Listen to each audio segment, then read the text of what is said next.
খুব অল্প সময়ের জন্য ভিডিও করছি, মানে 10 মিনিট 11 মিনিট। মানুষ চাইছে না, কারা ভালোবাসার মানুষদের কথা বলছি অবশ্যই করে। তারা বলছে দীপ্তিদি আরও আরও আরও বেশি করে আপনার বক্তব্য বলুন। প্রত্যেকটা যুক্তিপূর্ণ কথা বলছেন আপনি, কোনো ভাওতাবাজি নেই। এক্স্যাক্টলি তাই, যুক্তিপূর্ণ কথাই তো মানুষকে আমি আকৃষ্ট করছি নিচের দিকে, না কোনো ভনিতা নেই। আজকে এই কলটাই, এই যে ক্যাতাকুরানির এই যে কলটা রিভিল হলো, এটা সত্যিই যদি ক্যাতাকুরানি যদি না হতো, আগে আমি হাত তুলতাম যে এটা ক্যাতাকুরানি নয়। কিন্তু যারা এই রকম অপোজিট কারোর থেকে কল রিভিল হওয়ার পর 3-4টে ভিডিও অলরেডি নেমে যেত, তারা আজকে মুখে কুলুপ দিয়ে বসে আছে। আর যারা ছাড়ছে তারা একদম একদম বিলো ক্লাসের দালালি করছে। তারা জেনে বুঝে ফেক বলছে। হ্যাঁ, ফেক আমাদের এখানে প্রচুর হয়েছে, না বলার পিছনে কারণ নেই, কিন্তু এইটাকে ফেক বলা মানে তারা অরিজিনাল জীবনে কতটা ফেক সেটা প্রতিনিয়ত বুঝিয়ে দিচ্ছে। আর যার মুখ দিয়ে অবশ্য করে সারা ওয়াইটি, সত্যি তো, মানে এইটা যদি কেউ বলে ওর ভিডিওর আশায় থাকার, না না না না না না না কখনোই না, তাহলে এত মানুষ আমাকে ভালোবাসতো না। কারণ তাকেও আমি খণ্ডাই, তার যুক্তিকেও আমি অযৌক্তিক করে তুলি, মানে কথার মাধ্যমে। সেই রকমই আমি বলতে চাইছি যে এখনো পর্যন্ত একটা ভিডিও নামলো না, অবশ্যই করে নামবেই, অপেক্ষা করুন, সবার ভিডিও দেখার পর সে নামাবে। কিন্তু তার ভিডিওটা সত্যি কতটা মানুষের জন্য যথোপযুক্ত, আর এই ভয়েসটা এই ছেদিয়ালি বা ক্যাতাকুরানি কিনা, এইটা আমার খুব মন চাইছে। মন চাই বলে না, খুব মন চাইছে যে এটা কি তার না, এ তো আবার সব কিছুতে স্পেশালিস্ট। লোকদর্পণে কার ভয়েস কে রিভিল করেছে, এও কিন্তু একটা সময় অন্যর ভয়েসকে প্রক্সি দিয়ে একটা রিভিল করেছিল। কিন্তু সেই সময় তার মুখোশটা খুলে গিয়েছিল যে এরকম নোংরা কাজ এও করতে পারে।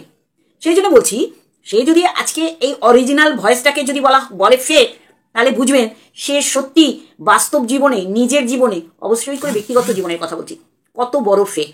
এক্স্যাক্টলি তাই।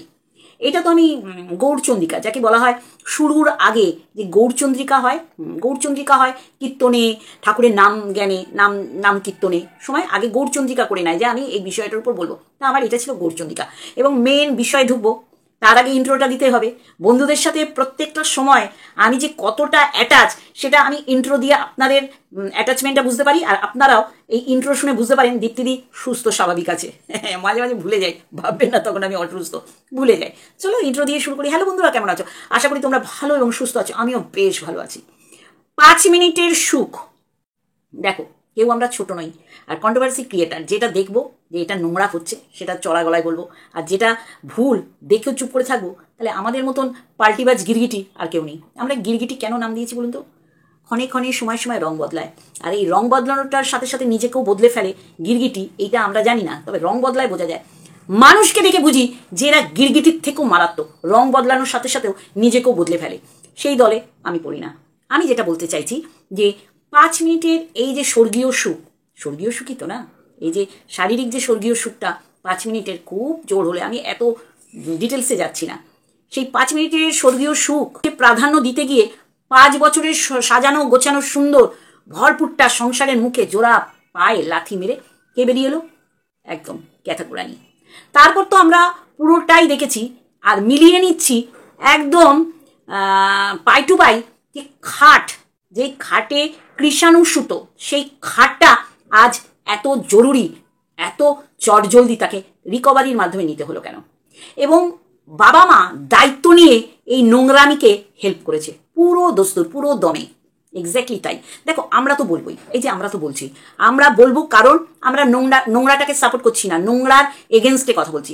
আজকে যারা নোংরাগুলোকে সাপোর্ট করছে, ছাড়ুন ওই 1 টাকা 2 টাকার কয়েনগুলোকে, কারণ এরা হ্যাঁ মেলায়। এরা এই ঘোরামুখী যখন ভিডিও নামালো তখনই ওর ওই চেলা চামুন্ডাগুলো ভিডিও নামালো। ঘোরামুখী যদি আজকে নাই নামাতো, দেখতেন ওরাও নামাচ্ছে না। এ চুপ করে গেল, এও চুপ করে গেল, এ ঘোরামুখীর উপরে চলে গেল কে? হ্যাঁ, চুনামালটা। সে বললো অবসর সময় পেলেই নাকি এইরকম পরকিয়া করতে হয়, আর স্বামীকে ধবধুস্ত থাকতে হবে। মাল, তোকে দেখেই বোধহয় তোর স্বামী পালিয়ে যায়। তোর যা ছিরি রে ছাড়। এই আমি বডি শেভিং করি না, কিন্তু তুই করিস মানুষের, সেই জন্য করলাম। যাই হোক, যেটা বলছি, তারপর কি বললো চুনা, যে দাড়ি না কাটলে বউ ভেঙে যায়। আরে যে বউ এই দাড়ি কাটে না বলে ভেঙে গেল, এবং যার কাছে ভেঙে গেল সে তার সর্বাঙ্গে দাড়িতে ভর্তি, মুখখানা দেখবেন, ঠোঁটখানা দেখবেন। আজকে আমি আলোচনা করতে চাইছি এই যে রিকভারিটা চটজলদি কেন হলো, কারণ বাবা মা দায়িত্ব নিয়ে মেয়েকে পাঠিয়ে দিল ফুলসজ্জা করার জন্যে। এক্স্যাক্টলি তাই। সেও জানে আমার মেয়ে বিনা কারণে বেরোয়নি। আজকে যদি ডোমেস্টিক ভায়োলেন্সে বেরোতো, আজকে যদি অ্যাটেম্প টু মার্ডার এই প্রসঙ্গে বলতে গিয়ে বলতে হয় যে 3বার সন্দীপ মার্ডার করার চেষ্টা করেছে, একবার করার পর আরও 2বার কেন সুযোগ দিল? আপনাদের মনে প্রশ্ন জাগে না? জাগে তো। কিন্তু যারা এর পক্ষ হয়ে ভিডিও করছে তাদের মনে প্রশ্ন জাগে না? জাগে তো। কিন্তু তাদের মনে প্রশ্ন জাগলে সেইটার পক্ষে ভিডিও করলে তো হবে না ভাই। যারা পরকীয়াকে সাপোর্ট করে এসছে ডে 1 থেকে, তারা কি করে বিপক্ষে যায়? এটা হলো 3বার অ্যাটেম্প টু মার্ডার। যার বাবা এইরকম ব্যাড ইনফ্লুয়েন্স খাটায়, যে 498A কেস করে জামাইয়ের এগেনস্টে কিছু না দেখে, আর সেটা যে ধোপে টেকেনি, জনসমক্ষে একেবারে পরিষ্কার যে এইটা তার রাগ থেকে করেছিল। কারণ কারণ ওই যে বলে দেয় তো, দালাল কাম এজেন্ট কাম গোলামকি, যে এইটা যদি সন্দীপ চেপে যেত তাহলে সুন্দরভাবে সংসারটা এগিয়ে যেত। কিন্তু সুন্দরভাবে কি সত্যি সংসারটা এগিয়ে যেত? তখন কি আরও সুযোগ দেওয়া হতো না? এই যে বাপের বাড়িতে গিয়ে, বাপের বাড়িতে ছাড়ে না কেন সন্দীপ, এর পিছনেও নিশ্চয় কারণ আছে। যে নোংরামিটা সে তখনও করতো, এখনও করে, এবং চূড়ান্ত পর্যায়ে চলে যাওয়াতেই সন্দীপ সেটা ফোরকাস্ট করে। আর একটা স্বামীর জন্য সত্যি কি সেটা অন্যায় হয়েছে ফোরকাস্ট করে? না। তাহলে সোশ্যাল মিডিয়ায় আজকে সন্দীপ যদি না বলতো, আজকে সন্দীপকে টুকরো টুকরো করে রোদে শুকিয়ে প্যাকেটে করে বিক্রি করে দিত। ঠিক বন্ধুরা, যেটা বলছিলাম, এই যে রিকভারিতে বাচ্চার সুখটা তার সুখ মনে হলো না, বাচ্চাটা কোথায় ঘুমাবে সেটা মনে হলো না। আজকে পুনরায় খাট প্রসঙ্গে আমি উত্থাপন করব। সে কি করলো? খাট নিয়ে গেল, বাচ্চার জামা কাপড় খুলে দেখছে, সরিয়ে রাখছে। তার দরকার কি? ক্যাথা, কারণ বর্ষাকালে তার গায়ে দিতে হবে। হ্যাঁ, সে নিজেই বলেছে বর্ষাকালে বার করবো, এবং কেন বার করবে বুঝতেই পারছেন, একটু ঠান্ডা ঠান্ডা লাগবে, আর ওই ল্যাটাদীপ্তের গুদীপ্ত ঢ্যামনাদীপ্তকে জড়িয়ে জাপিয়ে শোবে তো, যার জন্যে। বোঝাতে পারছি বন্ধুরা যে কেন খাটটা তড়িঘড়ি নিয়ে এলো? সেখানে তার ছেলের কথা তার মনে পড়লো না।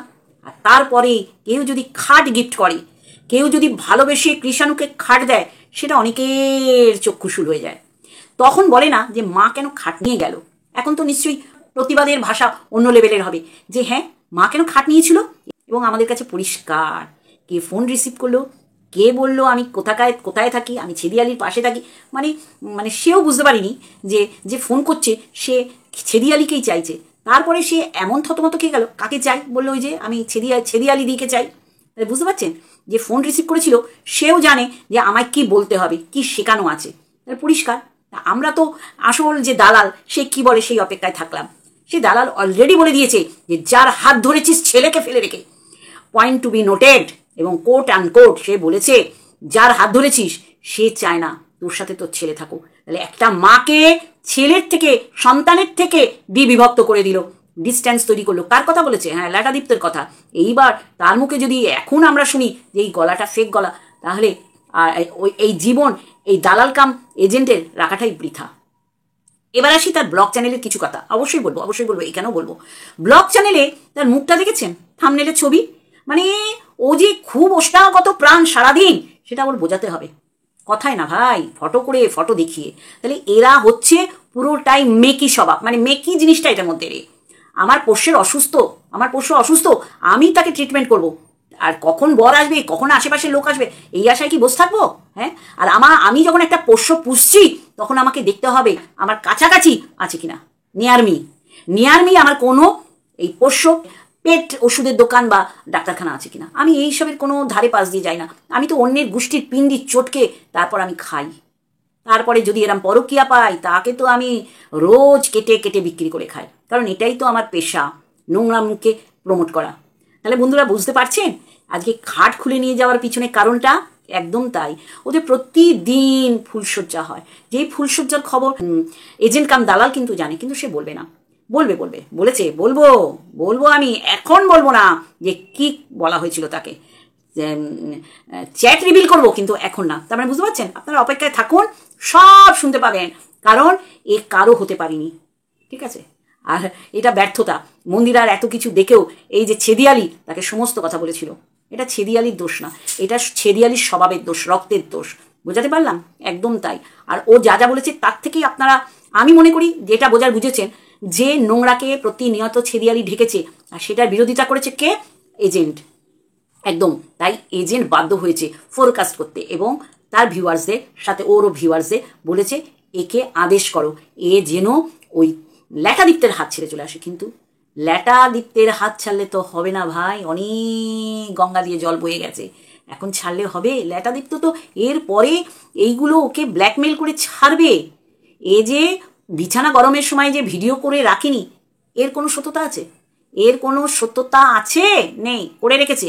কারণ সোনার ডিম পাড়া রাজহাঁস এত সহজে হাতছাড়া করবে না।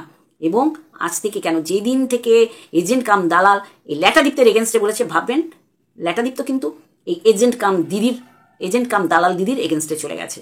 কিন্তু আমার অবাক লাগে, এর নাকি এত বোঝে, এত তার বিচক্ষণতা, তাহলে সে প্রতিনিয়ত এরকম একটা নোংরাকে প্রমোট করলো কেন? ও তো কালকেই জানিনি ল্যাটাদীপ্ত এত নোংরা, ও কালকেই জানিনি তো ওর চরিত্র এত খারাপ। তাহলে প্রতিনিয়ত জেনে যদি তার চ্যানেলে এইরকম নোংরা ব্যাটা ছেলে যে অন্যের বউ ভাঙিয়ে আনে তাকে যদি প্রমোট করে, তাহলে তার চ্যানেল থেকে আমাদের কি পাওয়ার আছে বলুন?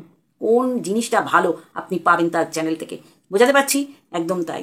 অপেক্ষায় থাকলাম এই ভয়েস কলটা ওর মুখ দিয়ে শুনবো, ফেক না রিয়েল। ঠিক আছে, তা অবশ্যই করে বোঝাতে পারলাম। 5 মিনিটের স্বর্গীয় সুখ, 5 বছরের গোছানো সংসার, সন্তান ফেলে এসছে। আর আজকে যদি মানুষ বলে না ওর গলা না, বা ও গেছে তো কি হয়েছে, ও তো বলেইছে, এক্স্যাক্টলি তাই। আজকে ও নোংরামি করবে বলে বেরিয়ে গেছে। আর যদি ও বাপের বাড়িতে থাকতো তাহলে সন্তানটা নিয়ে যেত।